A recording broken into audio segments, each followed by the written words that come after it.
सूरजमुखी सनफ्लावर एक नकद फसल, कैश क्रॉप जिसे जाना जाता है। खुर्दनी तेल जो हम अपने घरों में ऑयल यूज़ करते हैं उसमें एक इसका बहुत बड़ा हिस्सा है। हुकूमत पंजाब एग्रीकल्चर डिपार्टमेंट पिछले कई सालों से किसान भाइयों के लिए ताउन कर रही है कि काश्तकार भाई ज़्यादा से ज़्यादा तेलदार अजनास की काश्त करें। हुकूमत पंजाब से ई वोचर सिस्टम के ज़रिए फ़ी एकड़ सब्सिडी हासिल करें।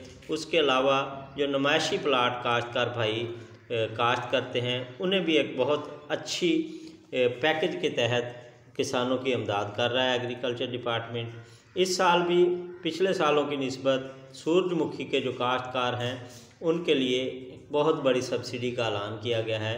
पंजाब गवर्नमेंट के ऑफिशियल पेज से ये जो स्क्रीन शॉट आपके साथ मैंने इस वीडियो में प्रेस रिलीज़ शेयर की है, वहाँ पे बाकायदा तौर पे इस चीज़ को मेंशन किया गया है कि पिछले सालों की निस्बत इस साल इस पे जो सब्सिडी है ई वोचर सिस्टम जो 80-70 पे हम वोचर सेंड करते हैं, सीड के बैग से वोचर निकलता है, तो उस पे 5,000 रुपये से बढ़ा के 8,000 रुपये सब्सिडी का ऐलान कर दिया गया है। काश्तकार भाई तेलदार अजनास की काश्त जो है उसको ज़्यादा से ज़्यादा करें, हुकूमत से भी रिलीफ हासिल करें, अपने मुल्क की जो खुर्दनी तेल की हमें ज़रूरत है उसमें भी हिस्सा डालें।